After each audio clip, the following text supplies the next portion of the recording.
we'll go ahead and get started. I thought I'd stand here and see if that would work, but it wouldn't, because it's a lively group. Welcome to the Lubbock Police Department. We've got several things that we're gonna do here real quick, and this is the very best part of this job. Doing things like today. It's a little bittersweet when we have a retirement ceremony. We hate to see valued employees leave, but when you get to that twilight part of your career, sometimes it's time to say fair wind and following seas. And so we're going to do that first, and then followed by that, we're going to do some awards. It's yearly awards, and we'll go over that here in just a minute, and then we're going to promote some people. But we've got to start with a retirement because right now we don't have an open starting position to promote one of these guys into until we get Tony retired and out on his way. So if I could, we'll just get right into this because we've got cake and cookies and punch over here waiting on us. So if I could get Anthony Wayne Gribben to come up front with me real quick. Sergeant Gribben, if you'll come up here. Stand up here with me. All right. I always, one of the things I enjoy about this is getting to kind of, I've known Tony for my whole time on the police department, and I've gotten to know him in patrol, worked around him. We worked in administration together. He's been in the property room for the last several years. I can tell you that one of the very most important parts of what a police department does is the integrity of the evidence that we store and property that we keep on, and Tony has been that guy for us for some time. And if you say polygraph, for the Lubbock Police Department, Tony is quintessential to that term, to polygraph. And so I've gotten to know him throughout my career. But I look through our guys' their personnel files so I can find a few more tidbits of information to share with you about their career and kind of where they came from before they come on. And it's always interesting to me because you really only know your story and your really close friend's story of where you came from before you come on the police department. And I think we're in a day and age where we talk about diversity in law enforcement, and we stop too often at a very shallow level of diversity. And really, when we say diversity, police officers come from all walks of life when they join the police department. Now, I love interviewing new applicants because I see these folks that come in with different degrees. Some of them don't have degrees. Some come from the military. They have all kinds of different jobs. One of the things that was interesting to me that I was unaware, I think I knew that Tony had a bachelor's degree, but I didn't know it was in home economics. Tony's got a home ec degree, and that's incredible. I mean, so because people, you say, oh, this policeman's got a degree, we automatically assume they got a criminal justice degree. But I can tell you, all these applicants we see, actually, only a few of them have a criminal justice degree. They've got business degrees. We've seen it with music degrees. I mean, you name it. There's this wide diversity of educational experience. And I thought that was incredibly interesting that when I was 14, or let me phrase that, in 1984, Tony graduated from Texas Tech in El Paso with a home economics degree. He was born in 1961 in Lawrenceburg, Indiana. And then he and his wife, Kimberly, were married in, I love saying this, Capitan, New Mexico, one of my favorite places. Actually, I just love the movie Young Guns, and so I like saying Capitan. On April 20th of 1985. And one of the things that if you want to describe Tony Gribben, I think stable is one of the things that was resounding throughout his background and throughout his application.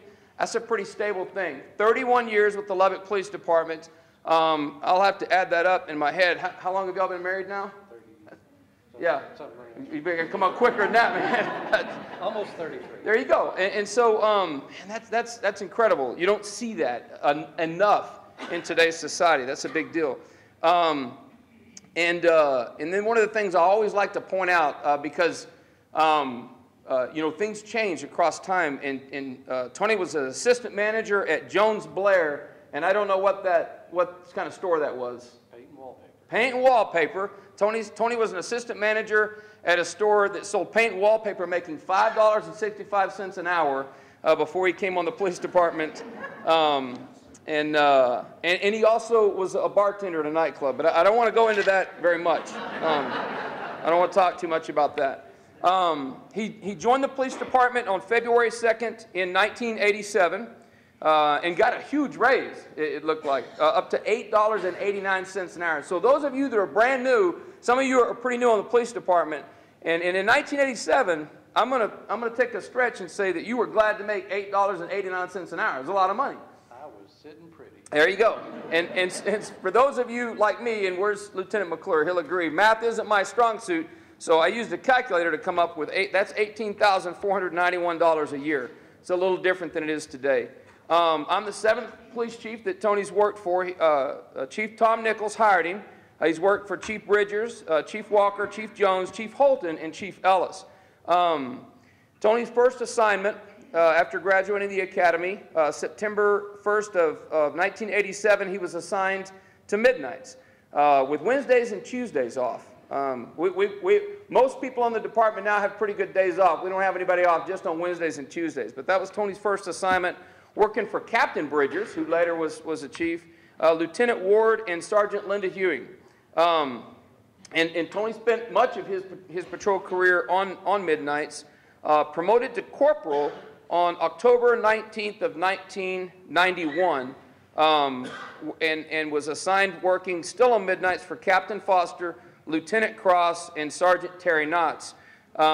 Still on midnights, and it looks like at that point he was on Saturday, Sundays off, and took his at the time, corporal demotion to Monday, Tuesdays for promoting. So on September 2nd of 1995, Tony promoted to sergeant and went to evening shift with Tuesday, Wednesdays off. And it was a little blurry in the record, but worked for Captain Cross and/or Captain Esparza at the time, and Lieutenant McGuire was there. A little fuzzy in the record keeping there. But I don't know if he's going to remember that or not. And then in looks like May 20th of 1998, Tony transferred to our person crime section, working for Captain Esparza. And sometime in there, Tony went to polygraph school and became a polygraph operator and is today retiring. And this is where we're going to feel that big loss. He is, again, our chief polygraph examiner. It's been a lot of planning looking into that, knowing that Tony will soon, was going to soon retire, on how we fill that gap, because it's going to certainly be felt. On October 4th of 2004, Tony got the dreadful news that he was being assigned to internal affairs. And a lot of our folks, a lot of our supervisors, they've got to take their turn and go through that rotation. Working at that time for Lieutenant Victor Quintana. March of 2008, he achieved his Master Peace Officer license, and so that's again, it's a big deal.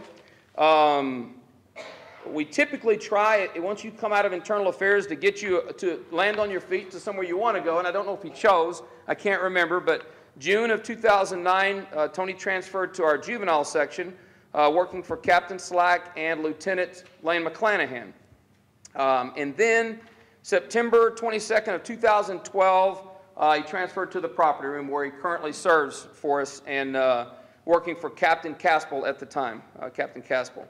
And so again, I want to kind of push through it and let Tony say a few words if you'd like to. But I've got something I want to read before that. But I want to point this out. This is a big deal to me, and so I never want to talk about anything negative in anyone's file, but the thing is, Tony has nothing in there. A 31-year career, and I look through there, there's not a blemish in there. That's amazing. A ton of commendations, a ton of letters of appreciation from the public, from inside the department. That's an amazing thing. However, I did find one thing, though.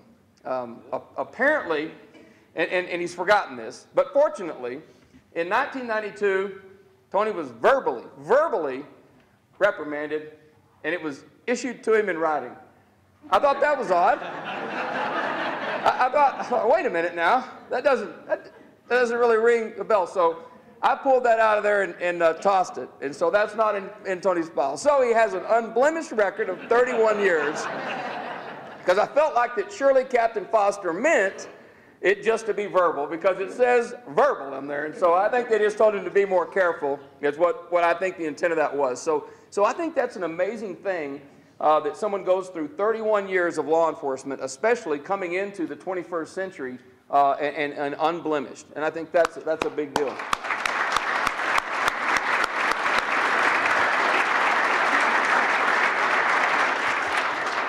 So real quick, I want to read something, and this was sent to me from somebody that Tony supervises. And I think one of the things that's most telling for us, what your boss thinks of you is a big deal, right? We all want our boss to appreciate us and to tell us that we've done a good job, and that makes us feel good. But what matters more is what your subordinates think. The people that you supervise and the people that you lead. If they think you're doing a good job, that's what really matters. And I'm going to read the whole thing in its entirety because I don't want anything to get lost in this, because this really speaks volumes as to Sergeant Gribben. Dear Chief Stevens, I hope I'm not wildly out of bounds sending you this email, but I felt compelled to share my experience with you working under Sergeant Gribben. I'm sure you will be speaking at this event, which I think that, yeah, I know, but I'm trying to be brief. And I wanted you to know how the staff under him feel about him. I've been very fortunate that most of my supervisors have been excellent during my 22 years at the department. All supervisors have their strengths and weaknesses, but Tony separates himself in many ways. The adage of a good leader never asks his people to do something he's not willing to do himself. Tony takes this to heart and goes beyond in insisting to do the worst jobs. We have only had one auction, we're talking about at the property room, that the weather was horribly inclement. Tony insisted that he was the one that stood for 3 hours in the pouring cold rain and marked the cars.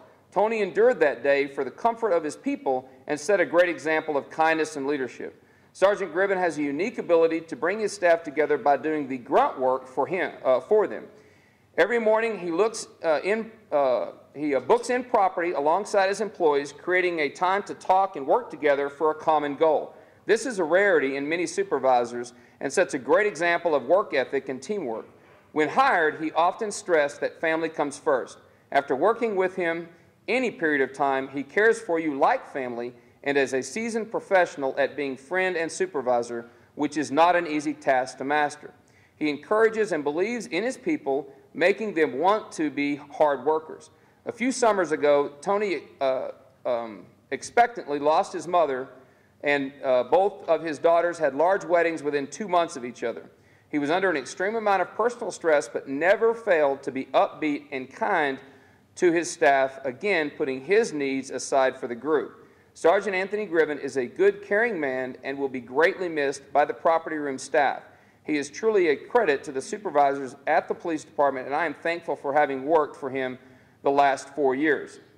I think that, to sum all of that up, is that when each of us leaves, the police department will go on, we'll carry on with the operations of the day, but some of the folks truly will be missed, and Sergeant Gribben is one of those.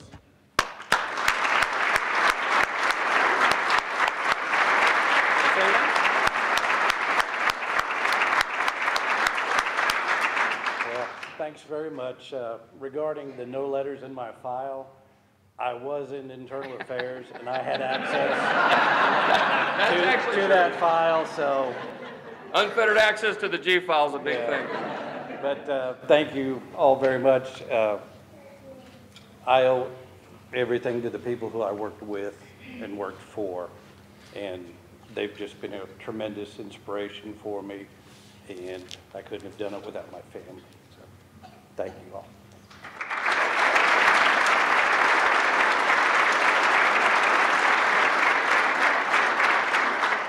So we've got a couple things to hand out. Sergeant Anthony Wayne Gribben is hereby recognized for generous and unselfish service to the citizens of Lubbock. Congratulations and best wishes upon your retirement after 31 years of meritorious service to the City of Lubbock Police Department, signed the 31st day of January 2018 by the Honorable Daniel M. Pope, Mayor, and all of the City Council.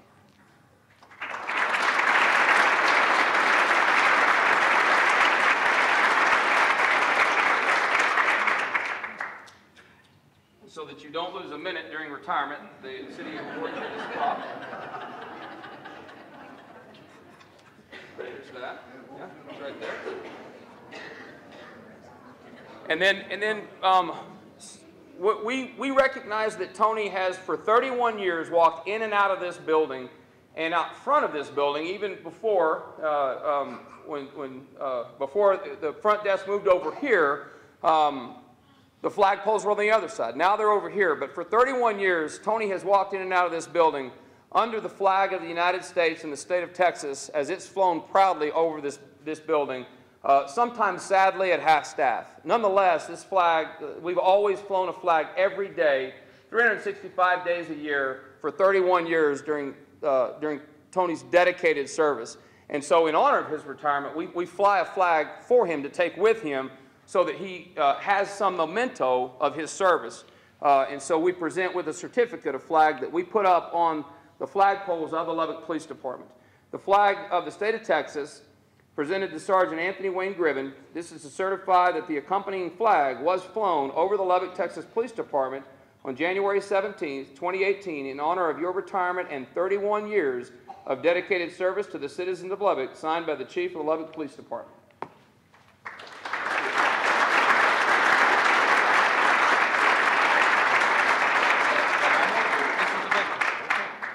And then the one thing I think for me, that I like to present the most is his retirement badge. Being a police officer is not a job. It's really more than a career. It's part of our identity. For 31 years, Tony has carried a badge in his wallet, in his pocket, and that doesn't stop and that doesn't end upon his retirement. And so he takes with him a retirement badge, and he will continue to be part of this family that he has been a part of since February of 1987. Tony, I appreciate you. Congratulations.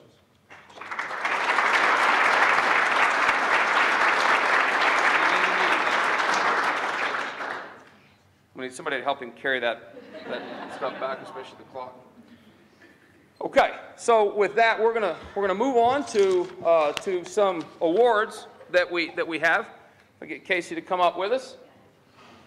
Let me point out real quick. So this is a process that is relatively new for us, and we started it with this calendar year. Started at the end of last year and then into this year to kind of better recognize not better officers, not more capable officers, but a few of our folks that have stood out and had a couple of incidents or a couple of circumstances where they just did a really great job. And so during 2017, the command staff, it's not me, I've got no input or no influence on these awards, but during 2017, the command staff chooses each quarter an officer from patrol of the quarter, so there are 4 of those chosen during the year, and then a detective or someone from administration for each quarter, and then a supervisor from department-wide, a sergeant or a command staff officer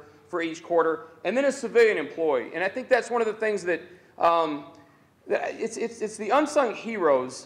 The officers get too often all the credit, and I can tell you that in my nearly 30 years of law enforcement service, 25 years with the police department, only but a handful of times have I been right there at the right time and seen the crime occur. What happens in law enforcement is some nefarious activities going on, the public calls the police, and a 911 dispatcher or call taker answers the call, and then they call me or call the police officer and tells us that's going on, and then we go over there. And then the officer writes the report, and a records clerk gets that and puts that information in. And then we'd all like to get paid for that. So the folks, the civilian employees that are doing our payroll, they handle that for us.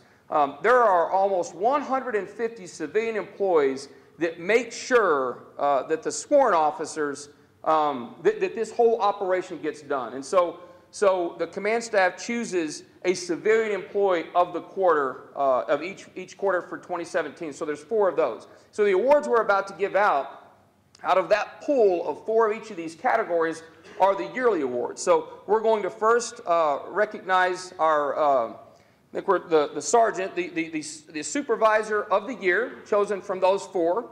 We'll then recognize the detective of the year, chosen from the 4 investigations and administration folks. And then the patrol officer of the year, and then our Civilian Employee of the Year. We'll get all of those folks to come up, and we want to recognize them, give them an award. And I think probably, given that we work downtown and it's a very constrained, congested area, probably the most coveted part of that is they get a parking place to use for 2018. That's probably, I think, what they're going to appreciate the most of that. So we'll get started. As the Chief said, we will begin with the Supervisor of the Year Award. Sergeant Paige Fletcher, after nomination by LPD Command and Executive Staff and a unanimous vote of the Awards Approval Board, you are hereby awarded the LPD's 2017 Supervisor of the Year Award. As a supervisor assigned to the Field Services Bureau, you have been tasked with numerous duties. Your role as a supervisor over the crime scene officers has resulted in effective leadership and equipment procurement. Your role as a mentor sergeant has resulted in the proper training and leadership for our new supervisors.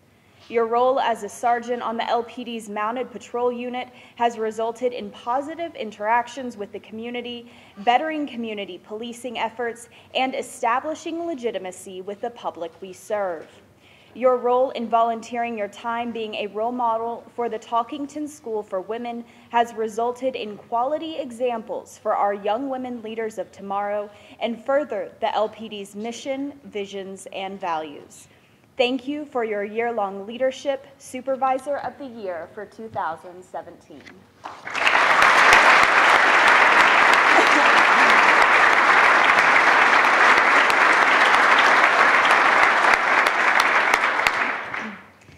We would now like to honor the Detective of the Year. Detective Trent McNamee, after nomination by LPD Command and Executive Staff and a unanimous vote of the Awards Approval Board, you are hereby awarded the LPD's 2017 Detective of the Year Award. As a detective assigned to the Investigation Services Bureau's Crimes Against Children Squad, you have become known as one of the LPD's top investigators and foremost experts regarding child crimes and victimization.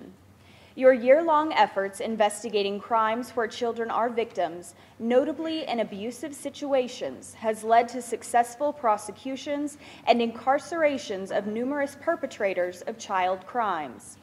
To do so requires staying current with modern technologies, dealing with cyber crimes and methods, which you have made part of your mission. This has contributed to your passion for stopping the sexual, physical, and mental abuse of our children, a cause that you pursue with the utmost professionalism and efficiency. Investigating such crime is a difficult task, but you do so for the children and for our community. Your year-long efforts have made our community safer, the LPD more effective, and our children better protected. Congratulations to you, Detective of the Year for 2017.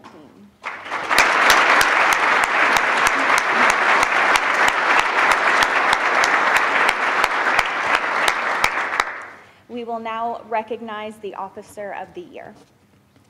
Sergeant Justin Anderson, after nomination by LPD Command and Executive Staff and a unanimous vote of the Awards Approval Board, you are hereby awarded the LPD's 2017 Officer of the Year Award.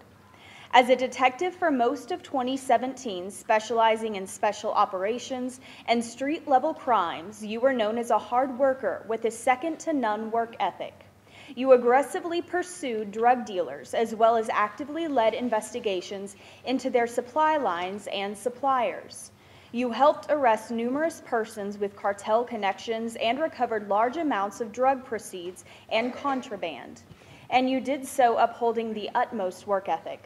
Later in 2017, you promoted to sergeant and were tasked with starting up and leading LPD's first traffic enforcement squad, affectionately known as the Mustang Squad. Your efforts have led to proactive traffic enforcement during high-volume times in an effort to curb traffic fatalities, as well as build public trust with appearances by your squad. Your year-long efforts have represented the LPD with class and distinction, and you have bettered not just the LPD, but the community that we serve. Congratulations, Officer of the Year for 2017.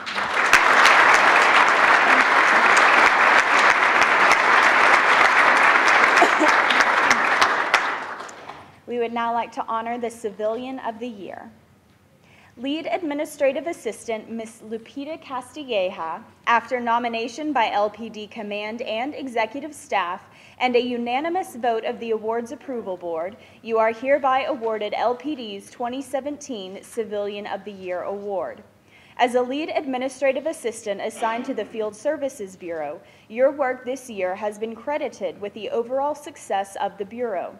You have taken on multiple responsibilities, notably surrounding the Bureau's challenges regarding payroll. Your year-long efforts have paid off in a department-wide implementation of the LPD's first automated payroll system, which stands to make the administrative and payroll functions of the LPD more efficient for all to use.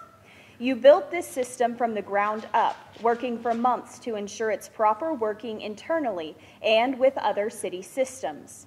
In addition to completing this monumental task, you have maintained all of your other duties, being known as an excellent employee who completes her tasks with professionalism, positivity, and success. Your year-long efforts have improved the LPD, and you are congratulated with the LPD's 2017 Civilian of the Year Award.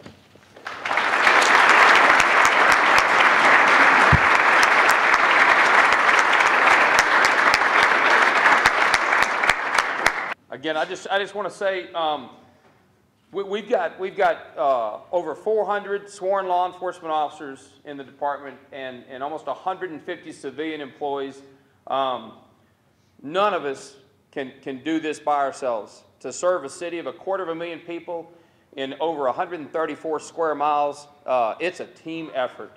And these guys have simply they've just done a great job over the last year, as well as the other supervisors, officers, detectives, and civilians of the quarter. But also every one of them, everyone in this department, I get told, I get stopped, and people say, "Hey, Chief, you're doing a great job. Hey, Chief, I appreciate the LPD. Everybody's doing a great job." But I'll tell you, I don't know the last time I took a police call, a radio call. I haven't written a burglary report in a lot of years. I certainly haven't done anything with the POS system, with the payroll system. All the things, all the logistics that the sergeant's done here. I'm not in the Mustangs writing tickets. I'm not doing any of those things. All of that hard work has been done by those 400-plus police officers and by that 150 civilian employees. And so I just appreciate every single one of them, and I appreciate these guys for stepping up and shining like they've done. So let me give another round of applause. Thank you, guys. I appreciate it.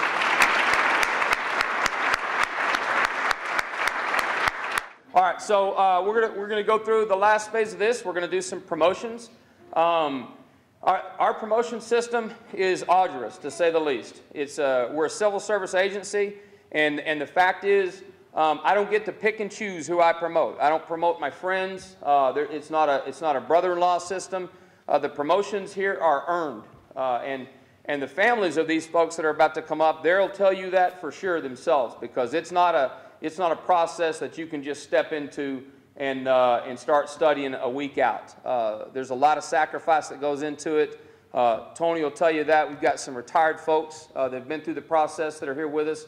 Their families will tell you the same thing. It takes a commitment from them, and it takes a commitment from their families. It's a process that's rewarded well, and so I want to say right off the bat, I'm proud of each and every one of them. And it comes with a lot of added responsibility, and so we'll get that underway. So right off the bat, if I could get Sergeant Wall to step up here with me. Sergeant Wall is currently assigned in our Crimes Against Persons section. He's going to be promoting to the rank of lieutenant, and will be going out to the Field Services Bureau, and he'll become one of our watch commanders on one of the night shifts. And it's not a light promotion. I go to bed each night, and there's nothing that keeps me awake. I lay my head down, I go right to sleep, and I sleep soundly because I've got people out in charge of the city, and they are, for all rights and purposes, the chief of police while I'm at home asleep, and while you are too. And that's a big responsibility if you think about that for a minute. When Lieutenant Wall goes to work on Saturday night, he's in charge. and he has the ultimate responsibility for the 11th largest city in the state of Texas. That's a big deal, and he knows that that's not a light assignment, and that I put all of my trust and all of my confidence in him, or we wouldn't be making this promotion today, and we wouldn't be making that assignment out there. So,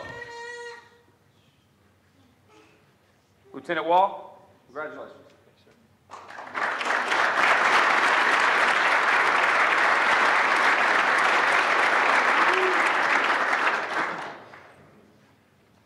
Again, being that we're civil service, I got to do them in order, so I got to make sure I don't do one before the other. So if I could get Detective Durrett to come up with me.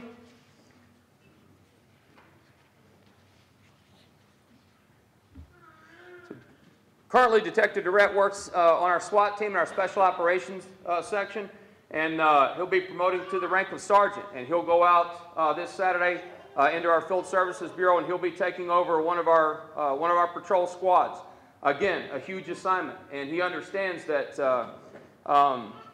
that's a big deal. That he's no longer responsible just for himself. He's now going to have patrol officers and corporals that are looking up to him and looking for direction, and he now has to make decisions that are critical, and he has to act without supervision, and he's the one that people are going to be depending on for answers.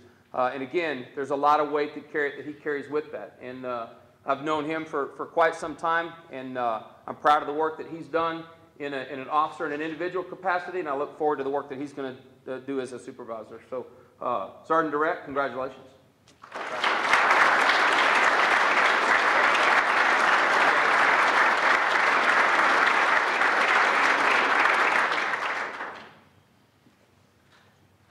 Detective Swab. Detective Swab is one of our investigators in the Investigation Services Bureau. He'll also be going out to the Field Services Bureau, and he'll take over a patrol squad where he'll have patrol officers. When you see black and white cars out in the city, he'll have 5, 6, or 7 of those folks that will answer to him, and that he'll be responsible for. Again, it's a big step going from this rank up to what he's taking on, and he understands the gravity of that. Not something that he's taking on lightly as well. So Sergeant Swab, congratulations.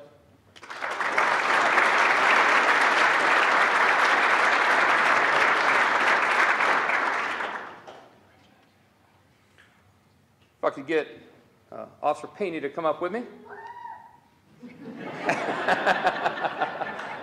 You're fine. So if I'll tell you that this is one of the promotions I've been looking forward to doing for some time, like all of them I have been. But one of our very best investigators, I'll say Officer Pinion, she is one of our homicide investigators, and if I'm ever killed, I hope she's on call that week, so it'll have a very quick resolution, and she'll very likely get a confession out of the killer. If I'm on the other side of that, I hope she's out of town, because I would hate to sit across the desk from her in an interrogation. She's remarkable. She does remarkable work, and one of the first things I wanted to do as a chief of police, and I mentioned it when Sergeant Gribben was up here, I wanted to change the rank of corporal. I felt like that we were demoting people when we promoted them to that rank. And too many people were not willing to take this first step, because if it was a couple of years ago, she'd be looking at going back out to patrol, and it would be a loss for this department. She's an incredible investigator, and I'm happy to promote her to the rank of detective, where she'll have a badge that says detective, and she'll continue to serve this great city in an incredible capacity, and we're all better off for that. So, Detective Pinion, congratulations.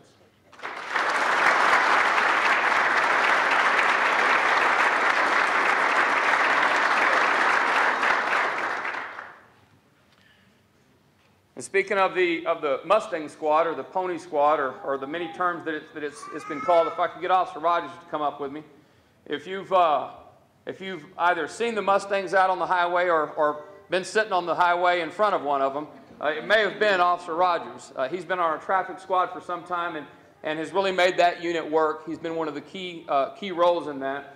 He's promoting to detective and going to accident investigation. Yes, sir. Correct? And so he'll now begin to investigate, still staying with with traffic, The whole idea of that squad is to reduce traffic fatalities and major traffic wrecks. He's now going to move into an investigative role and be a detective and be responsible for investigating those tragic accidents, moving into a follow-up role, and we're looking forward to putting someone in his spot to go towards that preventative role. So, Detective Rogers, congratulations.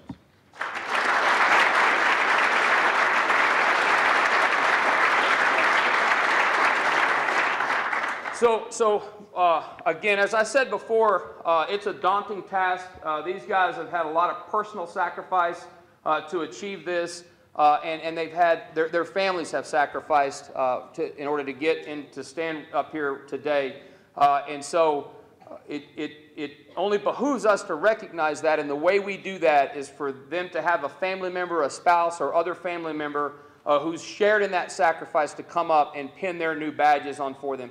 So I've handed those out. If you folks could come up here and let's do that and pin their new badges on them, please.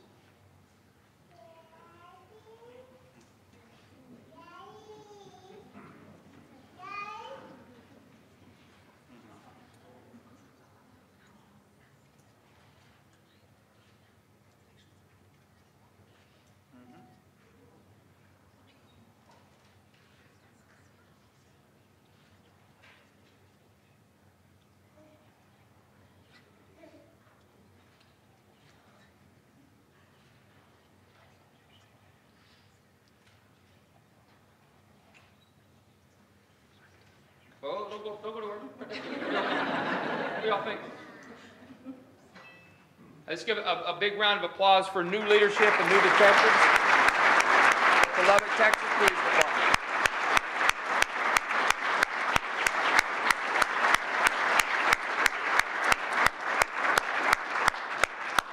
I appreciate everyone being here, for all of the coworkers, the friends, the family.